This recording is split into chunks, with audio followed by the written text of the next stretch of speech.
এবার জাতীয় নাগরিক পার্টির দুই নেতা হাসনাত আব্দুল্লাহ ও সার্জিস আলমকে প্রকাশ্যে ক্ষমা চাওয়ার আলটিমেটাম দেওয়া হয়েছে।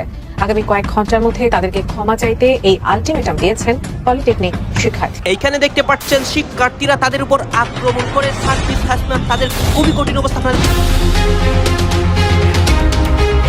এদিকে আজ সার্জিস হাসনাতদের খারাপ অবস্থা করে শিক্ষার্থীরা 6 ঘন্টার আলটিমেটাম দিয়ে তুলপার পরিস্থিতি করে আবারও। আজ সকাল থেকেই উত্তাল ঢাকা, ডক্টর ইউনূস যে কোনো সময় পালাতে পারেন। বর্তমান এই অন্তর্বর্তীকালের সরকার এক দফা সরকারে যে তারা পরিণত হয়েছে এটা কিন্তু আর প্রকাশ করা লাগবে না। বর্তমান আমাদের বাংলাদেশের দেখেন ভাই, সাধারণ মানুষের জীবন জীবিকার যে নিশ্চয়তা বর্তমান এই অন্তর্বর্তীকালের সরকার দিতে পারতেছে না। আর এর থেকেও লজ্জাজনক এই অন্তর্বর্তীকালের সরকারের জন্য জানেন কি? অধ্যাপক ইউনূসের অন্তর্বর্তী সরকার আমলে মুক্তিযুদ্ধ আর মুক্তিযোদ্ধাদের অপমান যেন নিয়মিত ঘটনা হয়ে দাঁড়িয়েছে।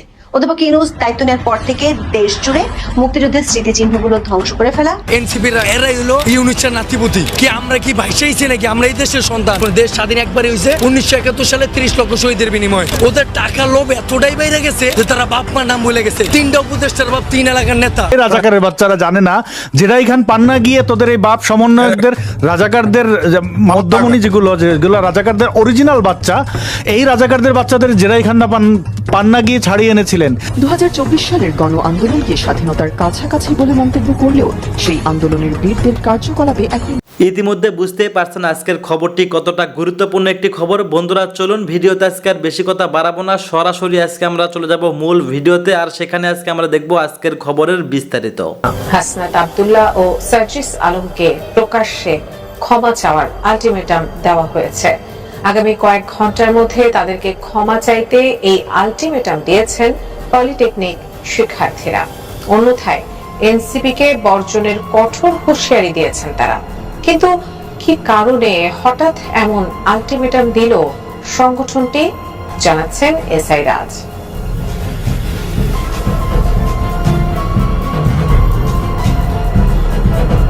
3 দফা দাবিতে গত কয়েকদিন ধরে আন্দোলন চালিয়ে যাচ্ছেন বাংলাদেশ প্রকৌশলী বিশ্ববিদ্যালয়ের শিক্ষার্থীরা। দাবি না মানায় দেশের সব প্রকৌশলী বিশ্ববিদ্যালয়ে কমপ্লিট শাটডাউন কর্মসূচিও পালন করছেন তারা। এমন অবস্থায় বিএসসি ইঞ্জিনিয়ারদের প্রকৌশল অধিকার আন্দোলনের সঙ্গে একাত্মতা প্রকাশ করে বক্তব্য দিয়েছেন জাতীয় নাগরিক পার্টি এনসিপির দুই মুখ্য সংগঠক হাসনাত আব্দুল্লাহ ও সার্জিস আলম। 27 আগস্ট ফেসবুকে পোস্ট করে পৃথকভাবে বিএসসি ইঞ্জিনিয়ারদের প্রকৌশল অধিকার আন্দোলনের সঙ্গে একাত্মতা প্রকাশ করেন হাসনাত আব্দুল্লাহ ও সার্জিস আলম। এদিকে হাসনাত আব্দুল্লাহ ও সার্জিস আলমের বক্তব্যের কঠোর সমালোচনা করেছে পলিটেকনিক শিক্ষার্থীদের সংগঠন কারিগরি শিক্ষা আন্দোলন বাংলাদেশ। 28 আগস্ট বিকেলে দেওয়া এক বিবৃতিতে এনসিপি নেতা হাসনাত ও সার্জিসের বক্তব্যকে দায়িত্ব জ্ঞানহীন বলে মন্তব্য করেছে সংগঠনটি। একই সঙ্গে আগামী কয়েক ঘন্টার মধ্যে প্রকাশ্যে ক্ষমা চাইতে এই দুই নেতাকে আলটিমেটাম দিয়েছে তারা। অন্যথায় এনসিপিকেই বর্জনের হুঁশিয়ারি দিয়েছেন তারা। কারিগরি ছাত্র আন্দোলন বাংলাদেশের দেওয়া ওই বিবৃতিতে বলা হয়েছে, এনসিপি নেতা সার্জিস আলম প্রকৌশল অধিকার আন্দোলনের সঙ্গে একাত্মতা প্রকাশ করতে গিয়ে কোটা শব্দটি ব্যবহার করেন। অন্যদিকে হাসনাত আব্দুল্লাহ প্রকৌশল অধিকার আন্দোলনের অযৌক্তিক দাবিকে ন্যায়সঙ্গত বলে আখ্যা দিয়েছেন। তাই তারা এ ধরনের দায়িত্ব জ্ঞানহীন বক্তব্যের তীব্র নিন্দা জানিয়েছেন।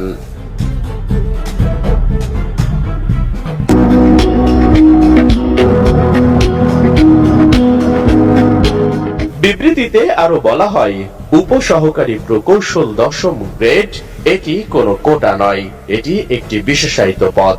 এখানে প্রবেশের জন্য একমাত্র যোগ্যতা হলো ডিপ্লোমা ইন ইঞ্জিনিয়ারিং ডিগ্রি, যা 1978 সালের রাষ্ট্রপতির অধ্যাদেশ ও 1994 সালের প্রধানমন্ত্রীর প্রজ্ঞাপনে রয়েছে বলে উল্লেখ করা হয় ওই বিবৃতিতে। এছাড়া হাসনাত আব্দুল্লাহ ও সার্জিস আলমকে ক্ষমা চাইতে সময় বেঁধে দিয়ে কারিগরি শিক্ষা আন্দোলনের নেতারা বিবৃতিতে উল্লেখ করেন, আগামী কয়েক ঘন্টার মধ্যে যদি প্রকাশ্যে তারা ক্ষমা না চান তাহলে দেশের সব সরকারি বেসরকারি পলিটেকনিক শিক্ষার্থী ও টিএসসি শিক্ষার্থী এবং ডিপ্লোমা প্রকৌশলী সহ তাদের পরিবার সম্পূর্ণরূপে এনসিপি কে বর্জন করবে। যদিও বিষয়টি নিয়ে রিপোর্টটি লেখা পর্যন্ত কোনো বক্তব্য বা কিছু জানাননি হাসনাত আব্দুল্লাহ ও সার্জিস আলম। অন্তর্বর্তীকালে সরকার এক দফা সরকারে যে তারা পরিণত হয়েছে এটা কিন্তু আর প্রকাশ করা লাগবে না। বর্তমান আমাদের বাংলাদেশের দেখেন ভাই, সাধারণ মানুষের জীবন জীবিকার যেই আপনার আঞ্জাম দিবে সেটারও নিশ্চয়তা বর্তমান এই অন্তর্বর্তীকালে সরকার দিতে পারতেছে না।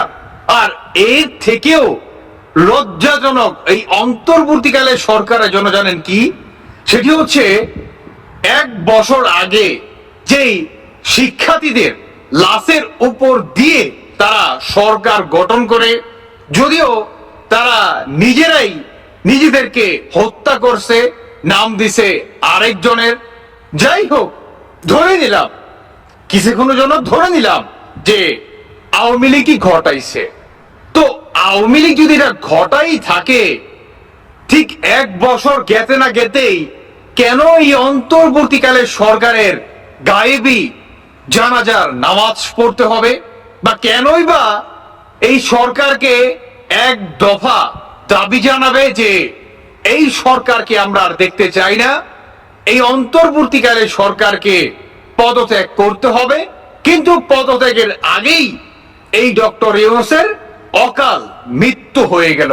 আর তার মৃত্যুকে কেন্দ্র করেই আপনারা শুরুতেই ভিডিওটা প্রমাণ পেয়ে গেলেন। এখন কথা হচ্ছে, মানে এই সরকারের ভিতরে যারা নাকি সার্জিস কন, হাসনাত কন, হান্নান কন, মাসুদ কন, যার কথাই বলেন না কেন, বর্তমান এরা দেখবেন কিংবা আসিফ সহ যে বাজার আছে প্রত্যেকের এগেনস্টে বর্তমান এই বুয়েটের শুধু শিক্ষার্থীরা না, তাদের সাথে সবচেয়ে মজার বিষয়, তাদের সাথে বাংলাদেশের সাধারণ জনগণ যারা নাকি দিন মজুর আছে, দিন আনে দিন খায়, তারা পর্যন্ত রাজপথে নেমে আসছে। বিশেষ করে ঢাকা শহরের ভিতরে রিক্সা চালক থেকে শুরু করে অ্যাম্বুলেন্স ড্রাইভার থেকে শুরু করে আরো যত মানুষ আছে সবাই বর্তমান একত্র হয়ে এই অন্তর্বর্তীকালের সরকারের গায়েবী যেই আপনার জানাজা নামাজটি সেটি তো আদায় করেই, উল্টো দিকে এই সরকারকে তারা অবৈধ ঘোষণা করে, ইভেন এই সরকারের পতন দাবি জানাচ্ছে। সেনাবাহিনী পর্যন্ত তাদেরকে আটকাতে পারতেছে না, মানে সেনাবাহিনী তাদেরকে আটকাতে যাচ্ছে, কিন্তু সেনাবাহিনীও তাদের কাছে হার মেনে রাজপথ থেকে চলে যাচ্ছে।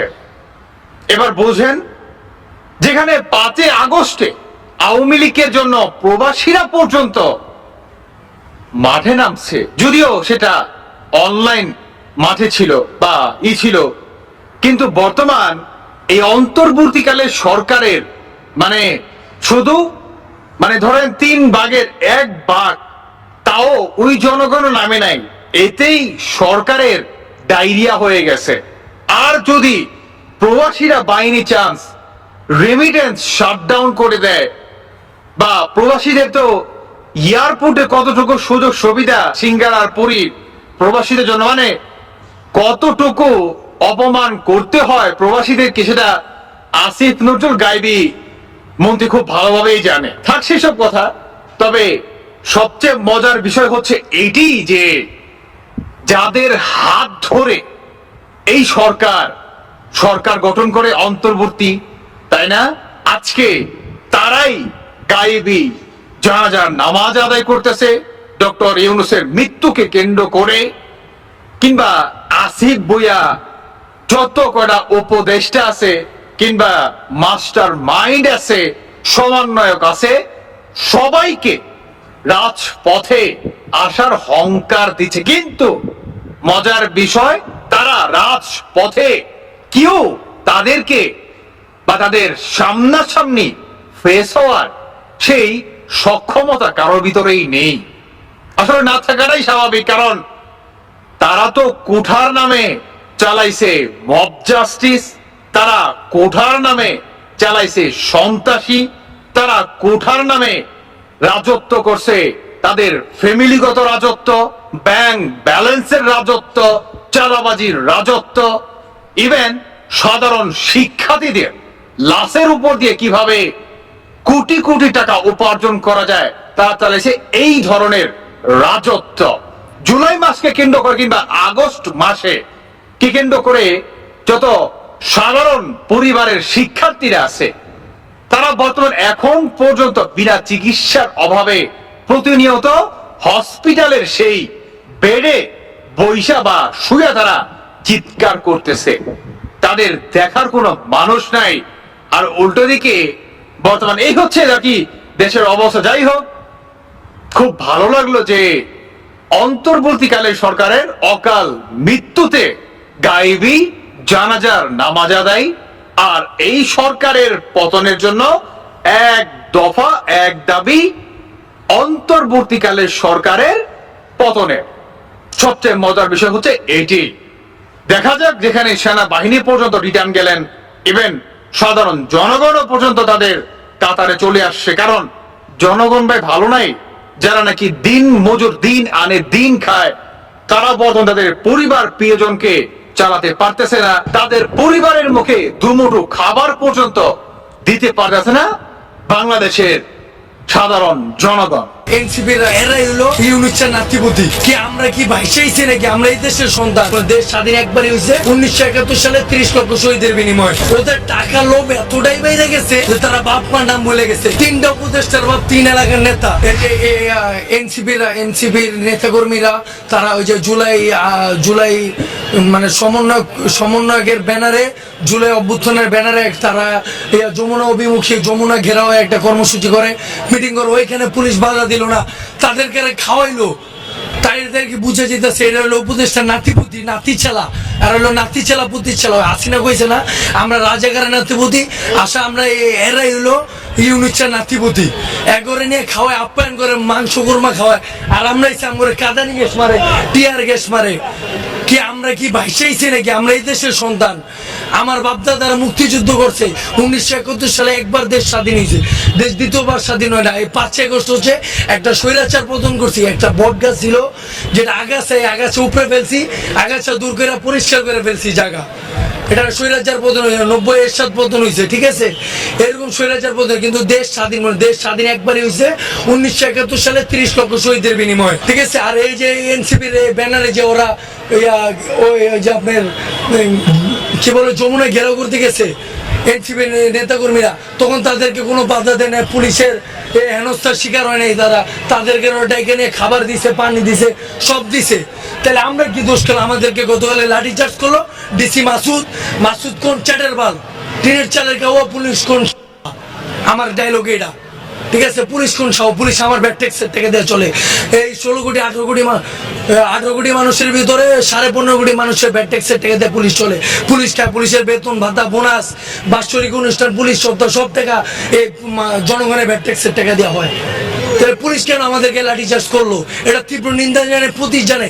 এর যথাযথ বিচার চাই, বিচার দিবে, রায় দিবে। এবং ডিসি মাসুদ এসে স্টুডেন্টদের সামনে জনগণের সম্মুখে এসে মাপ চাবে, ক্ষমা চাবে। এরপর আমরা আমাদের এই আন্দোলন স্থগিত রাখবো না, তো আমাদের এই আন্দোলন আরো দৃঢ়। তারা আমাদের সাথে মুভ করতেছে না, তারা তো ওই যে উপদেষ্টা মহোদয়ের সাথে লিয়াজু করা, তাদের কাছে সম্পর্ক। যেমন 5 তারিখে সরকার প্রথম যেদিন হয়, সেদিন ওই যে প্রথম আলোয় না কোন জায়গায় একটা মানে উপদেষ্টা যারা আসিফ মাহমুদ, নাহিদ ইসলাম, ওরা গেছে, ওরা বলছে যে এর একটা ভিডিও ফাঁস হয়েছে যে এই তত্ত্বাবধায়ক সরকার উপদেষ্টা কিন্তু ডক্টর ইউনূস খেলে আমাদের সুবিধা হবে, আমাদের লাভে। এই ভিডিওটা ভাইরাল হয়েছে কিন্তু এই নিউজটা।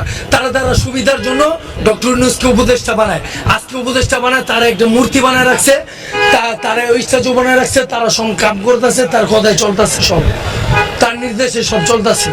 অবৈধ গ্রামে যে লুটপাট চাঁদাবাজি সব দখলদারিত্ব সব এরাই করতেছে, উপদেষ্টারাই করতেছে। এটা তো এই যে উপদেষ্টারাই করাইছে, উপদেষ্টা পুলিশ। আমরা আমাদের দাবিগুলো মাইনা নিত, আমাদের যে দাবিগুলো ছিল সে দাবিগুলো মাইনা নিত। ডিসি মাসুদ কেন আমাদের উপর টিয়ার সেল মারবে, রাবার বুলেট মারবে, কাঁদানি গ্যাস মারবে, বলে কিনা জল কামান মারছে। সে বলছে জল কামান, সে মিথ্যুক, 1 নম্বরে মিথ্যুক। সে জল কামান মারে নাই, সে টিয়ার গ্যাস মারছে, তারপরে লাঠি চার্জ করছে স্টুডেন্টের উপরে। আমারও তো টাকার লোভ নাই, আমার যা আছে আলহামদুলিল্লাহ ওইটা খাই, বাইরে চলে ফেরা বাঁচতে যাই যতদিন বাঁচি। মানুষের হাত মুহূর্তের কথা বলা যায় না। ওদের টাকার লোভ এতটাই বাইরে গেছে যে তারা বাপ মার নাম বলে গেছে। 3টা উপদেষ্টার বাপ 3 এলাকার নেতা, বড় এমপি মন্ত্রী মিনিস্টার হয়ে গেছে। কোন দেশে আইলাম? 3টাই উপদেষ্টা, 3টা উপদেষ্টা দিচ্ছি না আমরা একটু বড় কথা বলবো। ধন্যবাদ প্রিয় দর্শকবৃন্দু, আমাদের ফুল ভিডিওটি দেখার জন্য আপনাকে জানাই অসংখ্য অসংখ্য ধন্যবাদ। তো বন্ধুরা, আজকের এই নিউজটি দেখে আপনাদের কি মতামত অবশ্যই কমেন্ট বক্সে কমেন্ট করতে ভুলবেন না। আর হ্যাঁ, এমন নিত্য নতুন আপডেট খবর সবার আগে পেতে চাইলে এখনই আমাদের এই পিচ্চি সাকিব ইউটিউব চ্যানেলটি সাবস্ক্রাইব করুন। ধন্যবাদ।